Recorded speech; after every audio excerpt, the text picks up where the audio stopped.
All right, so we're going to kind of switch gears a bit, and I'm going to talk about DevOps for the SQL Server database. My name is Brian Randell. I'm a partner with MCW Technologies. We're a consulting firm out of California, and we do a lot of work in the Microsoft space. As you can see below that, that means I'm also a Microsoft Developer Technologies MVP. It just means I spend way too much time with Microsoft's technology stack for developers. This slide will be available to you with all my contact info and more information. But the bottom line is I live, breathe, and eat DevOps, and my goal is to help teams and organizations transform, which means we have to make sure we have that good baseline. You know, Kendra talked about these transformations that companies made, and the key success for these transformations starts with you. If your organization doesn't have buy-in, if your customers don't want you to be better, you're not going to be successful no matter what you do from a tools perspective. So it starts with the people and then how you communicate and work. And I can't emphasize the communication enough. Changing this idea from adversarial relations between dev and operations. And we think about the database for developers who work on applications that consume and use the database. There can often be friction between them and the folks that are chartered with protecting the database, right? I love DBAs. Their job is hard because they've got to make sure that the data is protected, and they've got to make sure it's available and performant. And all we want to do is build apps on top of it and hammer it, right? And so there's often this friction when we start talking about shifting left and embracing DevOps, where we say we want to move faster. I want to be able to make a change in code, commit that code, and have it update the production database. And most DBAs look at me and go, you're crazy. Go away. We don't do that here. And so what I'm going to show you here is how we can apply the third item, which is products. Fundamentally, one of the impediments a lot of organizations have to successful DevOps is that they don't work out the right technology to help them get going. They think about, well, we've done it this way all along, we can just go faster. And when they go faster, that's like taking an old Chevy pickup truck and deciding you're going to go drive on the Autobahn, right? You're not going to achieve high speeds safely without the appropriate vehicle. And so that's what I love about the Redgate tool stack is it's designed to do just that. Let you go faster, but do it safely. And I'm going to show you how to do that in conjunction with Microsoft's Team Foundation Server product, specifically the 2018 edition. And we're going to look at this from the perspective of a continuous integration pipeline, that feeds a continuous delivery pipeline. This is all focused on that compliant DevOps process for your database. I'm focused on the automation part, but everything we do here is a cyclical cycle. And it focuses on that notion that DevOps is a journey, not a destination. So when we think about all the different words we might want to talk about, the letter of the day is C. And C stands for cookie, right? We're in New York. But that won't get us very far with our database and be kind of crumbly. So instead, when we think about the letter C, today's word is continuous. And the idea is that we're going to focus on the flow with our database changes the same way that Agile practitioners have been doing with their app code. The great thing about DevOps as we enter the end of this decade is that we're building on solid practices that have shown significant success. Redgate, in conjunction with Microsoft and a bunch of other vendors, in fact, the last report, the State of DevOps report, was sponsored by Google, Amazon, and Microsoft, as well as a bunch of other vendors like Redgate, to investigate the science of DevOps to find out what's working. And I'm going to steal the punchline. DevOps is working if you do certain things, okay? And so we're going to bring that same thing that's working for app developers to the database. And it's going to start with continuous integration. The idea that I'm no longer going to let people make changes to my databases online without version control behind it. Too many organizations allow DBAs and developers to work in real time on the database systems using tools like SSMS. And they do it without any managed practice. I've seen advanced teams that, oh, well, I occasionally script out and store a zip file of the SQL script, right? Some of you may have seen those, right? You have all these folders. You rely upon this mishmash of processes that are not followed consistently. So what we want to do is get our database under version control. And there's a couple different ways you can do that. I'm going to show you SQL change automation. a feature of the Redgate SQL tool belt. But the idea is that we want to track the changes to our database's structure and programmable objects just like we do any other application code. We're going to apply good version control hygiene. And then we're going to have a second step to that, which is where continuous integration comes in, which is we're going to have developers and DBAs all work with the database under version control. And when they make a change and they're ready to share that with the team, rather than going to a database server and just making the change, we're going to build it and validate it. And we can do different levels there. We can do something as simple as checking for syntactically correct SQL. We can go another step further and apply rules with tools like SQL cop, which will check for bad coding practices. Select star from, for example. And then we can go even another way as we hit greater maturity and get very high performing, and we can do database unit tests. Now, none of this is free. It takes effort, and it starts with humans learning to work together, people, process, and then tools. Right? In fact, honestly, DBAs and developers, there's a big impediment here because I have to change the way I work. Yes, you do, for a long-term goal and benefit. So CI is first. Continuous testing is this notion that we're going to shift left and do as much testing as possible, as close to the code as we can. At a minimum, when we make a change to the database, run the app side by side with it. Okay? Mature up to unit test in the database, unit test for the application, put them together in integration tests. But we constantly want to be looking at ways that we can validate the changes we're making in non-production environments, so when we're ready to push it into production, we feel really confident that we've done our due diligence, right? Because once again, the DBA is going to have that fear. If I let this change in here, could it cause data loss? Could it slow down the server? Could it cause me to get fired? Right? And so we're going to put a heavy emphasis on checking before it gets there. And then continuous deployment. Being in New York is somewhat apropos for one of the stories I like to tell about, unfortunately, the sadness of not having DevOps. Anybody familiar with Knight Capital Group? New York Stock Exchange firm. I should say former New York Stock Exchange firm. The bottom line is they had a failed deployment where an engineer deployed to 7 out of 8 servers manually. They went live with a new version of their application code that handled child orders on the stock exchange. And within the first minute, they started losing $172,000 a minute. And then they tried to fix it. By the time they were shut down, they had lost $460 million and went into bankruptcy protection. The SEC report is a fantastic bug report if you want to read it. It's available online. At the end of the day, they found a number of failings in the organization. Sure, the engineer screwed up, but guess what? We're human. You're going to screw up. I guarantee you're going to screw up. The question is, if you screw up, how fast can you fix the problem and mitigate the damage? And yes, also, wouldn't it be great if you screwed up in dev and test and not prod? Where it's a lot cheaper to fix? Exactly. So what we want to do is eliminate the human mistake factor as much as possible. And that's why we want CD pipelines and automate deployments and not have the DBAs do it. Because everybody makes mistakes. Computers are really good about doing whatever we tell them to do over and over and over. So we're going to tell them to do it to dev first and go, yeah, this feels good. Okay, let's do it to test. And maybe we're going to even have a pre-prod environment that's really close to prod. And then yes, for prod, we're going to do the same thing. Now, we'll involve the humans where necessary. I'm going to show you this pipeline where I'm going to have manual approval processes, where I'm going to use the power of the Redgate tools to help me see one last time what's going to go into production. And we can always do that last abort if we need to. But what we want to do is stop getting people from going to tools like SSMS and manually updating production over the weekend while we take the system down for 4 hours. All right? And we're going to look for that constant continuous feedback both from our users and from our tools. Redgate has some great tools for monitoring. They have deal and dashboard that I've got set up I can show you. But the bottom line is we want to be looking for behavior in the application as well as getting feedback from our users.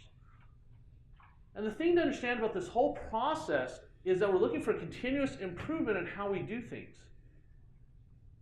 you might have fear in your organization from doing automation or going faster. And probably it's because your users don't have faith that you can do it right. So what we do is we start saying, let's make smaller changes.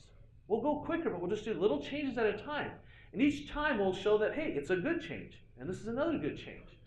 As opposed to making users wait for months on end before they get the release, and then of course it's a storm. It's just a pile. It's something that people don't want to use because it's not what they asked for. If we do small incremental changes, we give a chance for that constant feedback, we can improve, and that leads us to that goal of continuous value delivery. Because I got to ask you, does anybody here work for free? Come on, I need an intern. No? So there's this crazy cause and effect, right? If you make your customers happy, whether they're internal or external, you have stuff to do. You have stuff to do. It's this weird cause and effect that you get a paycheck, right? So if anything, if you know you want to do it for the joy of giving people wonderful software solutions, do it for yourself. Come on. Because happy users make the company continue to function, and customers continue to spend with your company. And that keeps you employed. And no matter how much automation you add, you're not going to be out of a job. There's always new stuff to do. Okay? So how are we going to do this? Well, I'm going to use Redgate's SQL Toolbelt SQL Change Automation feature, which has two components. I have a Visual Studio tooling that I'm going to use in conjunction with some wonderful automation scripts that run via Microsoft's release management tool. The great thing about working with Redgate is they're very flexible. I'm a Microsoft MVP. I firmly believe in Microsoft's technology tool stack. But even Microsoft has gotten this religion that says, we want to help you build for any app on any platform with any type of code base. They support Windows, Mac, and Linux for build and deployments. And they understand that maybe you've got investments in other pieces. I'm going to show you a complete Microsoft solution. Just understand, as I go through pieces, you can plug in different parts. For example, for deployment, I'm using release management. But the Redgate tools work fantastically with Octopus Deploy. Or, guess what? You might have a homegrown toolkit. Fine. SQL Change Automation uses PowerShell scripts that you can easily integrate. So the bottom line is, I'm not going to make a buck if you use Microsoft tools or not.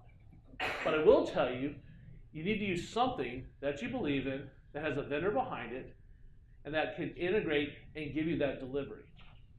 Now, what does it look like? Well, notice we have the little drawings there with the text documents. That's traditionally code. And for this flow for code, it's always been very straightforward. We've been doing it for years.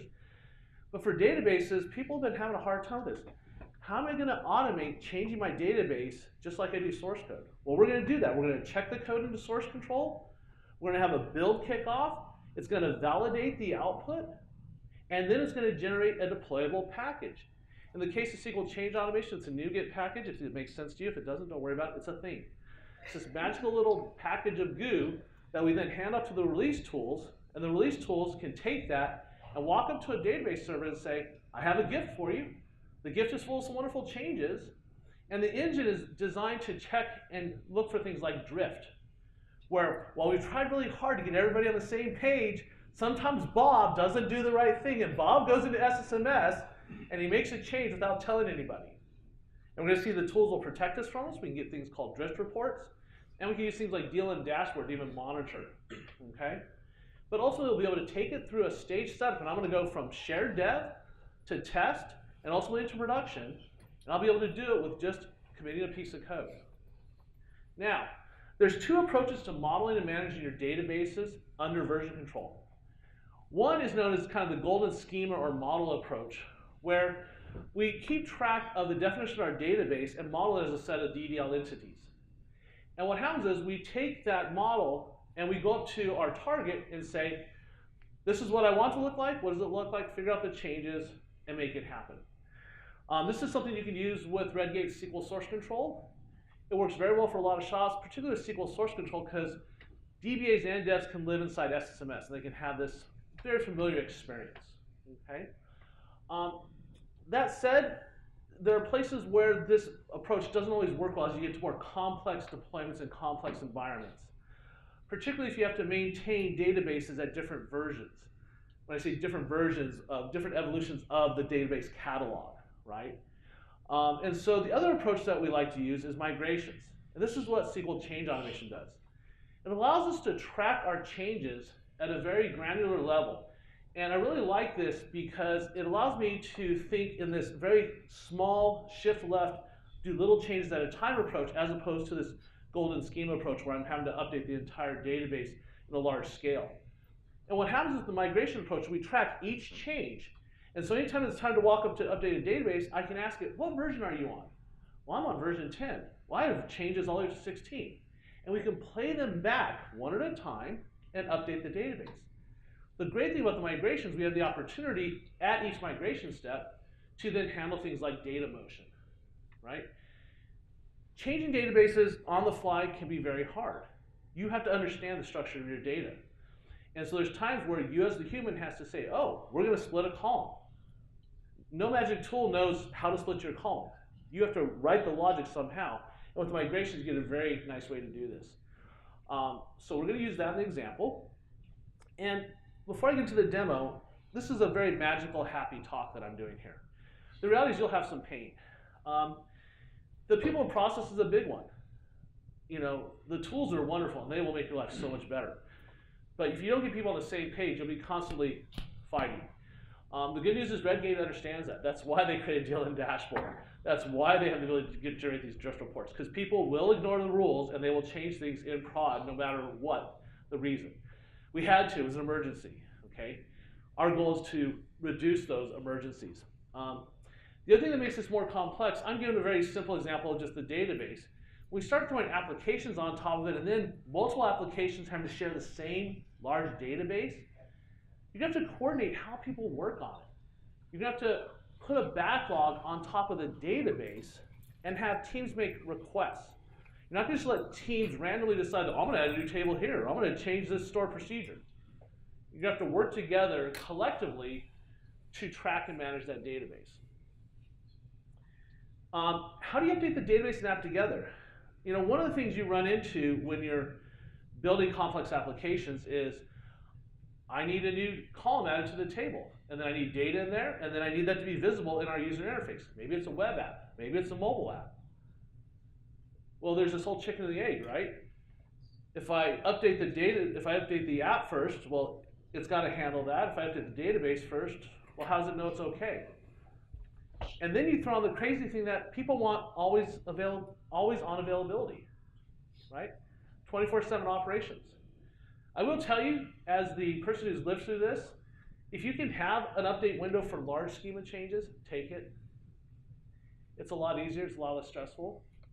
If you're going to be a 24/7 operation, the organization has to be willing to invest in the proper tools and technology, and then your application builders have to build smart applications that can handle a database structure that's in flux, that's changing between versions. That means no silly select star from kind of stuff. If you're writing C# code, we don't access columns by random index number. There's all sorts of things that go into the architecture around that, okay? And finally, compliant test data, right? I cry every time I go into an organization, I find out that, well, that looks like a lot of test data. Where'd you get that? Oh, we took it back from production. Wait, you guys are in health insurance. Don't you fall under HIPAA guidelines? Yeah, okay, let me change my report. Big red, where's that red pin, right? Not compliant, right? So the folks are going to talk about this later today, but things like SQL clone, the data masking features that we have in the estate products, you can really do the right thing, because taking copies of production is going to get a lot of people in trouble. And if it puts in your head, jail time is associated with a lot of these things now. So it really helps to do the right thing with your database processes. Okay, that's it for the slides. I'm going to go into a demo and show you the end-to-end experience. We're going to have traceability to know why we're doing the change. We're going to see it all under version control. We're going to have builds. We're going to have releases.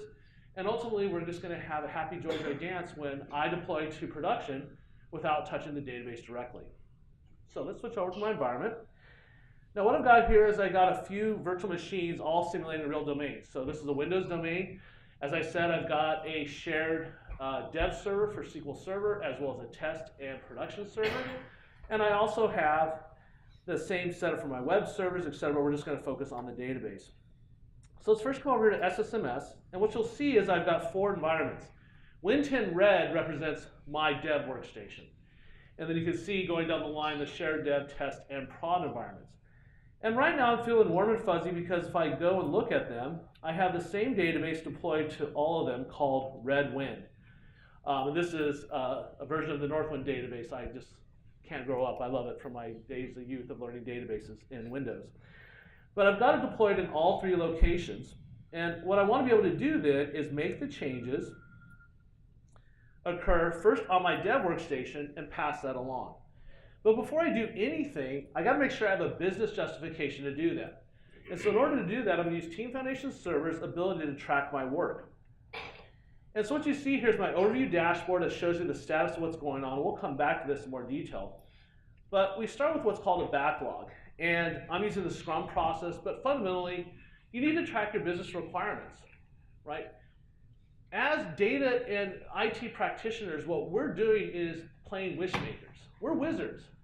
People come to us and say, I would like a new report. I would like a new data entry screen, whatever it is. It's magic as far as the person on the other end is concerned for the most part, right? In fact, I can't tell you the number of people that come to me and they want to learn programming because they see how people are making money selling apps in the App Store. Everybody's got a great app idea, boy. And I tell them it's a little harder than you think. Oh, it can't be that hard. Oh, yes, it is, right? So pat yourself on the back. What we do is hard, okay? So we've got to translate those wishes into some traceable artifact. In the case of Scrum, we use a product backlog item, and that's represented here on this list as enabled DB DevOps with Redgate SCA. And if I expand it, what you'll see is I have some task work items here. 2 are done, where I did some initial setup. And then finally, we have our live demo that is currently in the to-do state. And so what we like to do is we like to break down our work into sprints. In Scrum, they're 30 days or less. And in that sprint, we're going to collect these wishes. We're going to decompose them as a dev team. And we're going to break them up into things we can do. And the goal here is not to do time tracking. I'm not going to try to help you do timesheets. What I am trying to do is help you get traceability so when something does go wrong, because it will, right? When it does go wrong, you can find out what went wrong and why and learn to improve. Our goal is to understand whoever made the change, did they do it for a valid reason? Well, if I have one of those blue cards up there, and if we switch it to card view, let's go over here to the task board. If I have one of these items here that says the team committed to the change and there's a business reason, when someone yells at me, why'd you guys make that change? Because the business asked for it. And then I have these tasks that justify why I'm doing it. This helps the team and the organization because it's designed to eliminate cowboy coding. We want to focus on what we're doing based upon the value requested by the business. So everything I do is going to be associated with one of these task items. So we're going to assign this to myself, and I'm going to put it in progress. And now if anybody on my team goes to the dashboard, they'll see the work that's in progress right there. I can see it as an individual as well. If I click this, this will take me to a query that will summarize everything that the team's actively working on. So we provide this very transparent view of how we're working, okay? So now that I've got a reason to be doing something for you, I've got a task, it's in progress, I've committed to doing this in the sprint, I'm now going to go to my tools. So as I mentioned, I'm using SQL Change Automation, and the way it works is you can make your changes however you feel you want to. So you can use the tools in Visual Studio, or if you find that living the lifestyle on SSMS makes you happy, you can do that as well. You can choose to use graphical designers to make the update, which is what I'll do as an example. Or if you're more at home partying on T-SQL code by hand, and maybe you like to use SQL prompt, you can do that as well. The point is we're going to make the changes as we see fit as a team member. So let's go over here to my Win10, and I was already in the database, there we go. And let's make a structural change first. So if we look at my tables here, I have a customers table. So let's expand that definition, look at the columns. All right, so if we take a look at this, we can see we have a bunch of existing columns, we have a primary key, And maybe the business wants us to add a new column, a VIP column for customers, so we can track those people. So what I can do is right-click on this and select View Designer, for example. And this will just give me a nice graphical view of what I'm doing, and this is familiar for a lot of developers that really aren't data wonks, right? You're going to have a mix of developers involved in your process. Some know databases inside and out, they love T-SQL, and others are like, I can't spell T-SQL. And so they might choose to come in here and just type it this way. We'll make it a bit column, and we'll allow nulls. But you'll notice what I get here on the bottom is I get the T-SQL right there that's been changed. So I can do it whatever way makes me happy, okay? As I said, if I want to do it all raw, I can do it as well without the designer support. Now I'm going to click Update, and what that's going to do is going to take my change here, and it's going to do an alter operation to that table. I'm going to click Update Database. Now the good thing about this is I just changed my database, but I only changed my database. I'm not going to hurt another team member, and I'm sure as heck not messing with production, right? So there's going to be this sanity check that's going to go on this process. Now, if I was a good developer, I'd also have probably some kind of app that I would test this against. But I've now got the change in there, and now I want to update SQL change automation. And what I'm going to do here is I'm going to tell it to refresh my project, which is under version control. Remember, we talked about this notion of keeping a copy of the database structure in version control. And what SQL change automation does, it lets me hook up to a database, right? It gives me that freedom of my lifestyle choice on how I design it. It doesn't force me to work a particular way until I'm ready to share my changes. And what you'll see here down in this bottom window is it says, hey, we just looked at your development database and you've changed that table. Well, we would like to create a migration script. So we'll say import and generate script. Now some magic happened over here in the corner. Let me break this down. When I first got started, I created this baseline script. The realistic thing is that you're very rarely going to get to file new a database, right? We don't do that a lot.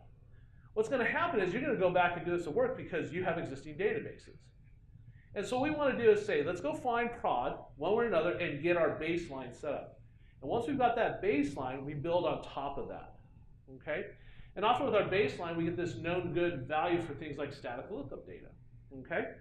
So you'll see I've got a baseline script, and then I made some changes. And one of the things I did, which I love about SQL change automation, is that I'm able to create a script file that contains my static lookup data. So I can deploy that as part of my changes.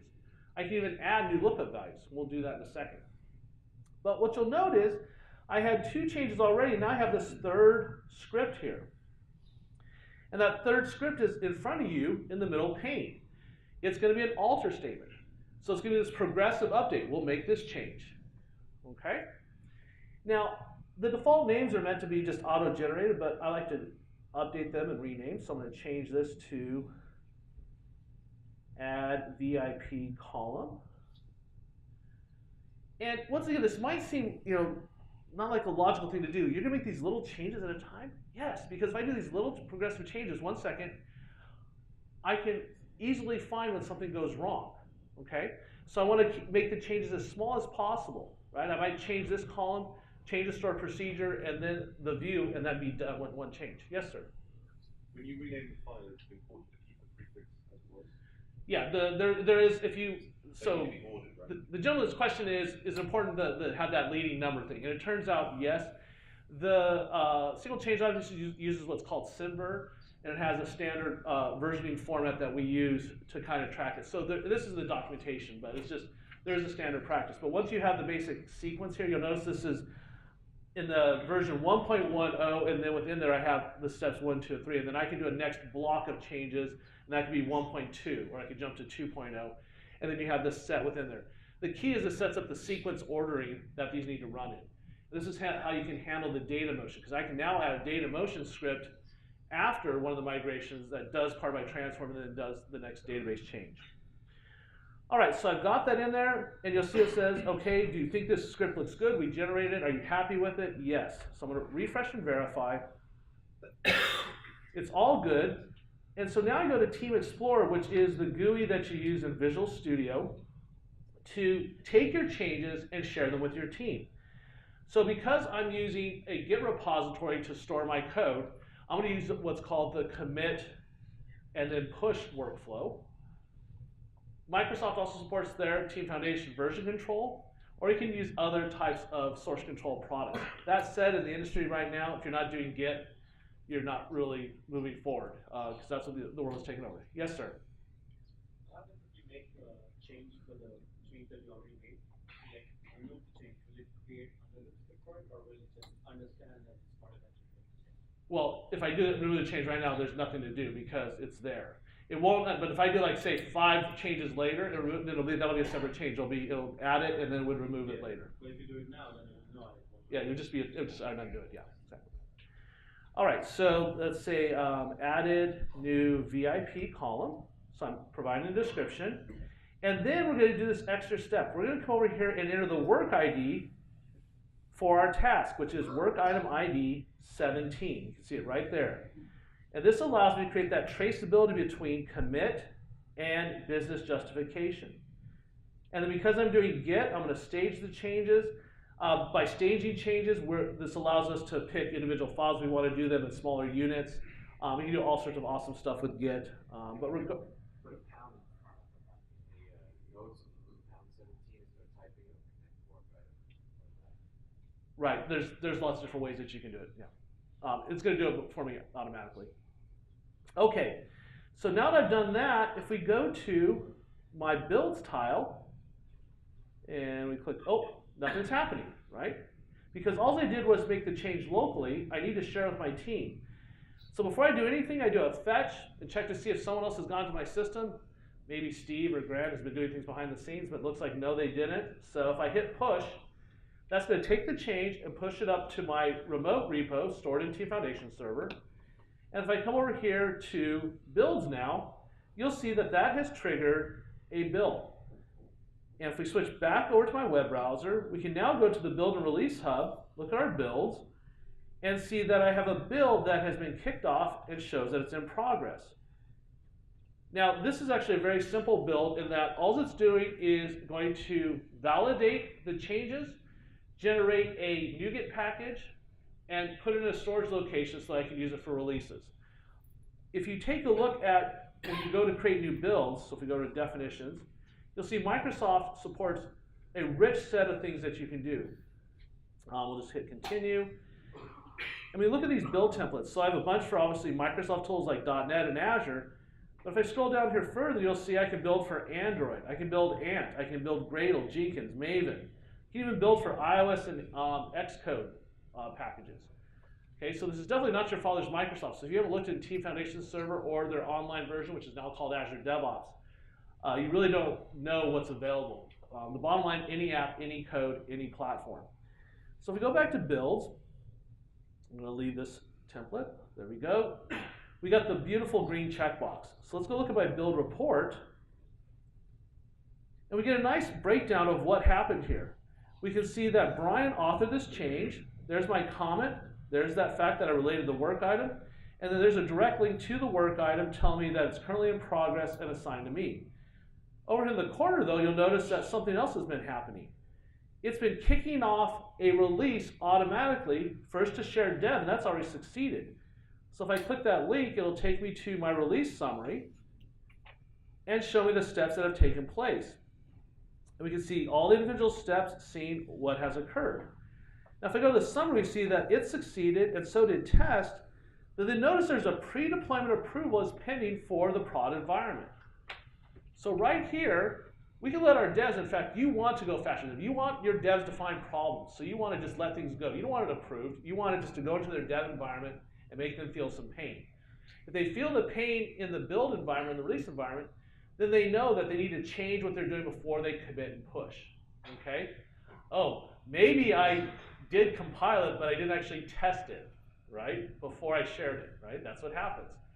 So at this point, we would pause and we'd say, okay, let's make sure. And so I can go over to SSMS, and let's go over to my test server, and let's expand that database, expand the tables, and if we take a look at the customers table and look at the columns, we see the VIP column is there, right? Well, that's the only thing I'm supposed to do there, so I feel warm and fuzzy that I can come over here and say, yes, I approve this change.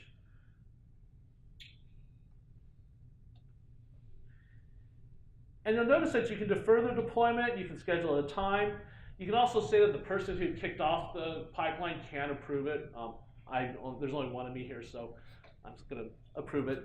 And now this will kick off the second step. But now we're getting into prod. And while I feel warm and fuzzy about that, I still might want a little more sanity. And I know I made one change, but the reality is you'll make more than one change sometimes. And you're really going to want to make sure that Bob hasn't done something bad and that things feel really good. So what's going to happen here is we're going to go through and start this process, but then notice what happened. A manual intervention validate is pending for prod environment. Oh, okay. Well, if I take a look at my environments, we'll see that when I do prod, what happens here is I run the Redgate SQL change automation, and this goes and generates a report. It gets a change report and a drift report. It's basically looking to tell you, here's what you made in dev and test that you want to put into this environment, prod, but also, was anyone naughty? Was Bob not doing the right thing? So I put a pause in there with a manual validation, and so I'm going to switch over to where my build reports are. And I have a folder here called Redwind, and underneath it, I have release 6, prods the environment, and we see that my drift report is super tiny. I'm really happy about that. That means Grant wasn't being Bob's friend. But if I look at changes, I get this nice report that tells me that this table has been modified. And it shows me the nice inline diff about what's going on. And I would see all sorts of the other items. If anything was added or removed, as well as modified, I get this report. This makes people feel a lot more warm and fuzzy about what's going on. And now we're literally at that point where all it takes is someone saying, yes, it looks good, let's update production. And so I can go back to my dashboard, go back to the summary, and we'll hit resume or reject. I approve, and we'll click resume. And we'll give that a couple seconds. If you have nothing better to do, you can watch it in real time. And so you see it's getting the artifacts, which is that NuGet package, which contains all of our scripts and information. It's actually performing the deployment. And if you take a look, if you're real geeky, you'll realize it's running some PowerShell scripts, and it's done. And you can go through the log anytime and see, looking at things like approvals, that was approved automatically, but here's my pre-deployment that required Brian to say, make it so. And we can come down here to the validation, same thing. So you have this great traceability in this release process. You have the ability both before and after any of the environment stages to have approvals. So if we take a look at this environment pipeline here, each one of these items supports pre and post approval steps. So all the right people can get their 2 cents in to make sure, yes, this looks good. And as you start to trust the pipeline, you'll start to say, well, we don't need to do this for every step, and you maybe can get to what I did here, which is, until it hits prod, we really don't stress out, right? Because we're going to count on people doing the right thing and doing their jobs, and we're going to use automation to help cover our tuchus, because we're also going to run a bunch of automated tests in there. We're not going to just, do random changes. So if we go to our summary, we see the environment succeeded, but look at this little tchotchke right here. This is one of my favorite things. If we can shift left and do these tiny changes over and over again on a repeatable basis, every time there is a change, when it finally does break, because it will, we're going to go, what happened? It broke. The first thing we'll do is talk to ops. Did we run out of disk space? Did someone pull the power plug out, right? Okay, once we eliminate operational concerns that the environment is broken, in other words, the servers are fine, you guys screwed it up, right? Someone's going to be looking at this report, and they're going to go up there and they're going to say, well, what changes were made? Let's start with this. If this is not there, this is when we have a process where we go talk to our team and say, someone screwed up. This should not be here. Every release should have at least one work item associated with it. And we get 2 for 1 here because we get the actual developer change. But if I come over and click that link, this is linked to its parent, right? Which is my business justification. Because you'd be surprised sometimes when one part of the business isn't talking to the other, and you make a change to an app, and some department head comes and says, what happened to the screen? Well, Tom over in accounting, they made the request. It went through the process. Well, I didn't approve that. Well, you're not talking to Tom, and that's not our problem, but he did. So you go talk to him if you're unhappy with the new UI or whatever it is. I'm sure some of you have had that, right? You're working hard to do what the business asks, but the business doesn't always communicate, right? This is why we talk about people, process, and products to make this magical. But now the dev team has their business justification. They have the task, and they're like, okay, well, what happened here? Well, we come over here to the links, and this will take me straight to the source code, and I can see the changes that were made right away. Now think about this process. Production's down. You're going through a release report like this. What's easier to fix? What's going to reduce your mean time to detect and recover? Looking for one change, one set of changes, or, hey, we're doing Scrum, so we work for 30 days. The magic of DevOps and going faster serves so many things, but for me, the selfish reason is it makes my life so much easier to fix things when my team screws up. And by doing things in small increments, we learn very quickly, right? And we blow things up in dev, we blow things up in test, and we work really hard to not blow things up in production. Okay? All right. Now, that was all magic. Let me show you how I set this stuff up. So starting back with SQL change automation, it simply is a process of saying file new project. And when you say file new project, you're going to go over to the SQL Server option, and you'll see the nice red gate SQL change automation project. By the way, if you haven't paid attention to the news, this used to be called ReadyRoll. They changed the name to kind of be more clear about what the vision of the product is, right? So if you see ReadyRoll in your tools, you need to update Visual Studio. You're a little behind, okay? And that's what those little flags will be telling you there. Although I didn't update mine today because this is a Microsoft update telling me that it's time to change Visual Studio. So I thought, before my demos, might not be a good idea. Not do that. So you pick your project, and we'll just say live demo, and we'll just put this in the temp folder, and click OK. And we'll get this nice wizard that's going to say, hey, let's help you get started. And so you hit get started, and you specify the connection to the database you want to work with. And we'll just pick my other one called Northwind. And then you can specify a target, and the whole point of specifying the target is helping you figure out that baseline, okay, to make sure things are in sync. So we'll go and pick up, how about, we'll go to SW SQL SDev, and I think I have a copy of Northwind there. Hit next, and then it tells you what it's going to do. We're going to go through and create a baseline script. We're going to create programmable object scripts, and this is one of the nice flexible things here. You can manage your database the way you choose to. Some teams aren't ready to manage their schema, but they just want to, when I say schema, they don't want to manage their tables and views here. The DBAs still want to manage, or maybe they want to split it up between SQL source control, but developers are ready to start using this to manage their programmable objects, so store procedures, user-defined functions, etc. So you really have flexibility in how you use it. I prefer to be all in, okay, but I understand that some organizations don't have the willingness to do it all at once, so to speak, okay? And then you'll see that the final thing is let's make this deployable to this database. Great. So we say create baseline, and it's going to go and read the database and do its magic. So once you do this, it's just a matter of deciding your workflow. I want to make a bunch of changes at once, so I'm going to change tables, views, and sprocs all together, or am I going to kind of think about these smaller changes so I can do lots of deployments? What I find most teams do is they kind of stick to the way they've been doing things, but now they use version control. Okay, so they end up batching larger chunks of updates. Okay, and so now if we go to Solution Explorer, you'll see that I've got that baseline folder, and so effectively the baseline is used anytime we need to do a new database and get things exactly as they are here. All right. Once you have that, you put it under version control, and like I said, I chose to use Team Foundation Server. You could use the online version, but you could use Bitbucket from Atlassian. You could use GitHub. It doesn't matter.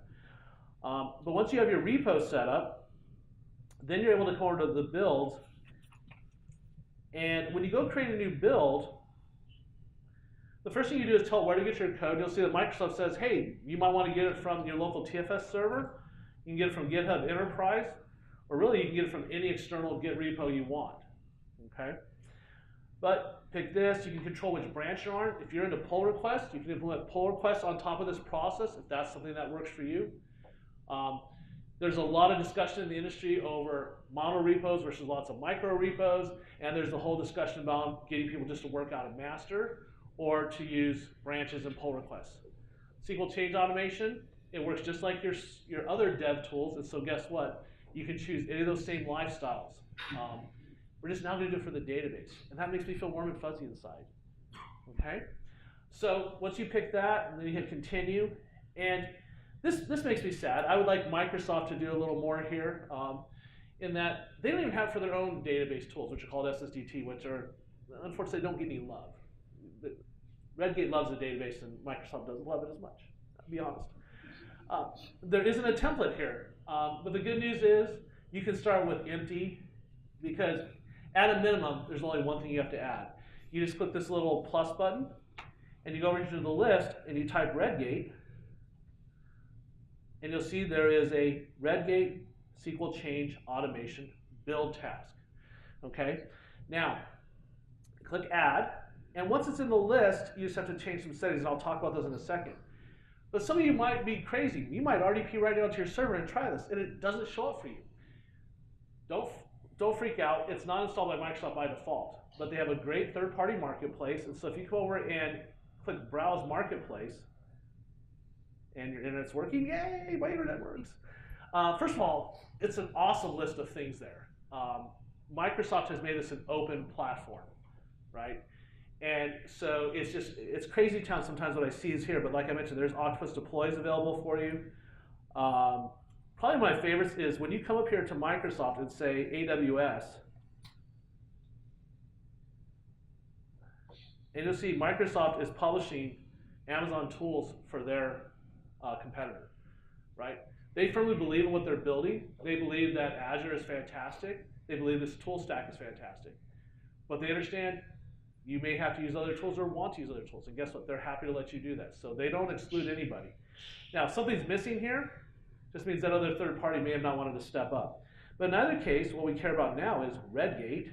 And sure enough, when I go to Redgate, there's the happy joys that I like to see, including SQL Clone, which SQL Clone combined with data masking, if I could get every customer to use that, I would die a happy person, because we would stop taking regular backups from production and using them in wrong places. But bottom line is you pick your item and you click install. So you just need to get an admin on your TFS box to do this once. Once they've done it, then it'll show up in the list just like it does for me. Okay?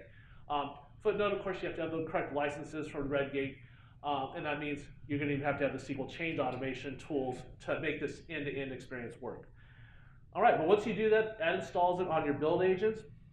And so if we go back over here to where I'm creating this new demo build, you come and make some settings. And so the first thing you do is what project. So you'd click over here and you would come find your SQL change automation project. And once you have that, you specify your package ID. And this supports a versioning scheme as well, so I can do something like demo pack. And in fact, what I often do is come down here and say automatically append the build ID to the NuGet package number. And so this lets me create a set of sequenced releases, and if necessary, I can go back to another one. I can deploy these onto an internal file share if I'm using TFS. I can also put it into their package management feature. I can store it to the cloud. It really doesn't matter. By default, they're just going to use my local network for this. But that's it. I mean, you just have to do those three things. Now, one of the things it will do is, by default, it uses local DB to build. So your build agent should have local DB installed on it. Now, Microsoft, for these Windows build agents, recommends for development teams that you install Visual Studio on them. The reason is not all the Microsoft tools build without Visual Studio. Most do, but not all do. The minute you put down Visual Studio with its default install, by the way, I'm assuming a current version, it'll install local DB for you. This works in most cases because Microsoft has changed what goes into the local DB engine as far as feature sets. However, some of you might be on older versions of SQL Server, where Microsoft made distinctions between the versions, and so certain advanced enterprise features won't be available if you try and build against local DB. So if you need to, you can specify an alternative installation of SQL Server that matches your production version, okay? Now, once you do that, that's it. I mean, that is all you have to do, okay, to do the builds. How hard is that? You guys can do that, right? That's not scary. Now, if you want to, you can integrate this into your other thing, building your web apps and your other applications, or you can do it micro-optimized. I typically vote for micro-optimized when the database is shared among other applications. If, on the other hand, the database is owned as part of another app, then it should go with that app team, and they can choose how they want to do it. So it can integrate with it or separately. Now, once you've done that, creating the release is very straightforward as well. You come over and say, I'd like a new release definition. And now that's going to kick off release. I don't want to do that, sorry. New release definition. And what happens here is, again, you end up with this choice of templates. And while there is lots of great stuff like Azure and local deployments, none of these, even Kubernetes clusters, it's just awesome. There's nothing here for Redgate, so we type empty, and we start with an environment. We call it dev. And then we come over here to the phases.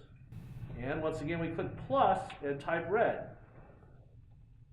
And then it'll see I have Redgate release. And I add it, and we go through some settings. Now this is where you have a couple choices, and I'll go show you my completed release in a second.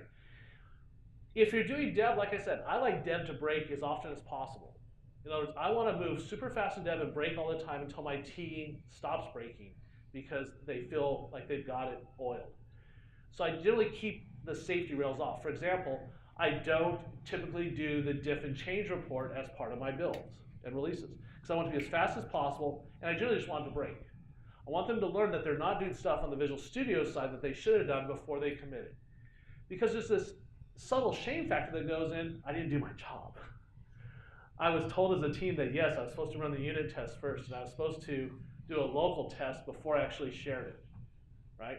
And when you break the build, that gets everybody's attention, right? And it helps if you have those nice LCD monitors in the hallway that show the status, right? Occasionally sirens work well as that. But the idea is that we want to go faster breaks. So what I'll do typically here is I say do it like this. I say deploy the changes from the build artifact. And so I just come in here. Oh, I didn't I didn't actually pick something to deploy. So we click add artifact, and I'm telling it to go get my output from my build. So go get my build output. There we go. Now that I've done that, I can come over here, and you'll see I can drill in and find that wonderful NuGet package. And then there's a bunch of control here for doing the comparisons, timeouts, control transactional operations, but you finally just pick what you want to talk to. SQL sdev, and you can type your database name, for example. And then you choose your authentication mechanism. Now, on premises, I prefer to use Windows authentication wherever possible. You can use SQL authentication.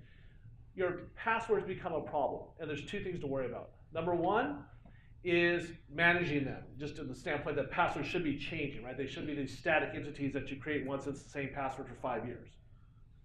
And some of you are thinking, oh God. But I prefer Windows authentication whenever possible so that it's managed through AD. It can have policies attached to it, and it's not my dev team's problem. Now, to make this work, the agent entity that is running your release has to have the right credentials to talk to the target SQL Server database. I'm okay with that. Some organizations aren't, so they want to set it, change it. So in that case, you would go to regular authentication. And then you have the issue of my super secret password. That doesn't work very well, right? So the good news is you can go create variables.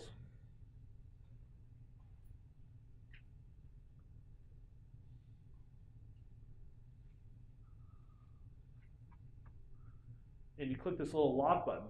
And once you save that, They use one-way encryption, and then it gets stored to the local DAPI store on your TFS server, and they can pull it out during the build, but you won't be able to see it. So once you save that, it's fairly secure, and you go back to your. I say fairly secure because people are silly and they do things like, oh, I forgot to use the lock button, so I typed the password in clear text. And all you do is make it a variable, and now it'll get replaced automatically. Okay, so. Personal preference, prefer Windows authentication, but if you need the passwords, you can store them in the release definition, and you can then mask them. The downside, of course, is the password needs to be maintained, and the more environments you have, passwords get changed. You have to go change them, but once again, people, process. Right? And that's it. So that's the simple one. But what do you, if you want to do what I did in prod? Let's go take a look at how I set up the prod environment in this example that I ran for you. So if we take a look there, it has 3 phases and 3 tasks. So first I have the agent phase where I come in and perform that create, just like you saw. The difference is, though, I'm saying I want you to load the NuGet package, which, by the way, you'll notice I did one extra trick you didn't see earlier, which is because I have the build number every time I build, when I tell it to go get the NuGet package, I tell it to go get the one that matches the build that is coming in as input into the release. And then what this will do is walk up, do the comparison, and generate those reports, but it will not update the database. I'm simply producing analytics reports. Then I start the agentless phase, which I said there's validation. You can put any instructions you want here. And you can also set a timeout to say, if someone doesn't do this in a certain period of time, it's just going to fail. If someone approves it, then we actually do the deployment. And the difference is we say, go get it from that package location. So the first step gets everything ready to go, builds a report, but then pauses. And the second step just picks up the output of that and runs. Obviously, if you reject it, it won't happen at all. Sir, you had a question? In the agent phase for the create there, you are hard coding 1.0 build number. Yep. I was going to find you after draft from as well. How does somebody go about creating release version 1.1 or 2.0? Can you create this in a way which is generic and we can simply pull the version from the tag and get it? Yeah. So the gentleman's question is, do you have to hard code it? Absolutely not. I was just being lazy for the demo because it starts with a 1.0 scheme for the baseline, and then I just add the build number. But I can tokenize the prefix of that number instead to come from a token, and the build can read that. One of the things that they do when they generate the build, you can feed it input parameters. So you can actually take a tag from GitHub and add that to it or whatever. And equivalently, in the project in Visual Studio, you had a folder that was 1.0 migrations, and you had a number of scripts there. What's the workflow of somebody basically saying, I would now like to create a new package 1.1, so just create a new folder instead? Yep, you just create a new folder. Yeah. And that folder, You just have to follow the SynVerb instructions. but they have to have the folder for the version. There are some rules. So you have to follow the versions.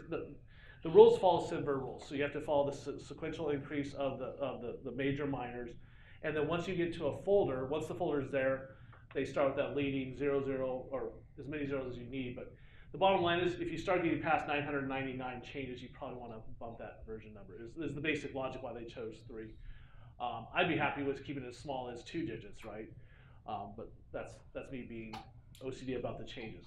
But yeah, so there are some basic rules, and that just is documenting the SQL change automation if you choose to follow the SynVerb pattern. Okay?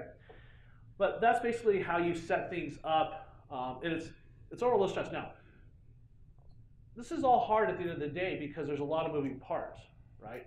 I made it look simple because you can get going very easily, but the hard part is not the software, folks. It's you. It's you working out with your team how you want to manage this automatic release process. And the great thing about this is this will work against all sorts of versions of SQL Server, including versions running on Linux, which just freaks me out every time I get to say that because Microsoft loves Linux and SQL Server loves Linux, which opens the door to containers and Kubernetes clusters and all that. And just by the way, you can do all that with the TFS release and the Azure DevOps release tools. So everything I showed you here will start in the small in your organization, even for your just small databases, all the way up to production clusters. It just requires a little bit of effort. And like everything else with DevOps, people, process, but boy, you get the right products, it can change your whole experience on how you do things. So I want to thank you very much for coming to my session on database DevOps with Team Foundation Server and SQL Change Automation. Any other questions? I have one question. Yeah. So, Only one though, because you said one. Versioning rules, one. So we've lived and breathed this. We, 2 years ago, made a radical change. We revamped our whole backend. For anyone who hasn't done it, definitely do it. But the change automation tool, so we use the red gate source control. Okay. Right, I believe that I didn't see that anywhere in their thing, and I can see how it could take the place of that. How would you use that in conjunction with it? Don't you need to? Or, I think that the change automation is very interesting in terms of tracking changes and giving you that visibility, but it's slightly different than. And we were using the DLM to create the migration scripts for we have a unique system, so all of our customers have their own database. Yep. So we're using the DLM pretty heavily to create these scripts once we get to production. So the answer to the gentleman's question is very simple. That looks cool, dude, but we already use SQL Source Control. We're happy with it. Hold on. Well, I'm not saying it. Well, hold on. I'm going to put a few words in your mouth, and then we can tweak it. But using SQL Source Control, you didn't show me that. Could we, what's the deal there? When I mentioned the two models, two ways to do it. You can use SQL Source Control and do everything I just did there. There'll just be some slight tweaks, okay? But the bottom line, you can do that same workflow with SQL Source Control instead of SQL Change Automation, okay? That's it. What we see is for more complex environments, for a lot of people, SQL Change Automation works better. If you're happy using SQL Source Control, to be very clear, I'm working with a new customer that has nothing, and it's embarrassing how bad it is. And the worst part is they have all the tools.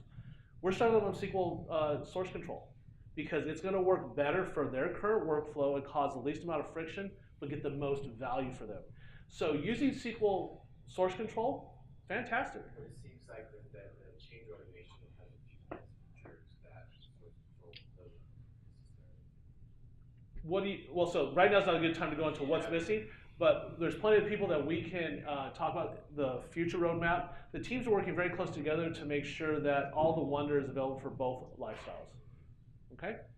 But yeah, if you're invested in SQL Source Control, Redgate's got your back. It's not going anywhere. It's continuing to be enhanced. This is just what we find for more mature teams. The migrations can work better and provide more flexibility. It seemed that way, yeah. Whoa, okay. So where's Annabelle? Because I'm going to now be going over. Here's the deal. I will happily ask questions in front of everybody, or you can talk to me one-on-one during the break. Should I just start taking, you want me to take more questions, or do you want me to talk to them offline? We've got a break now, so maybe questions can be done at break time. Some people might Okay. have All those people want to talk to me, come talk to me. Those of you that have had enough of me, go get snacks. All right, thank you.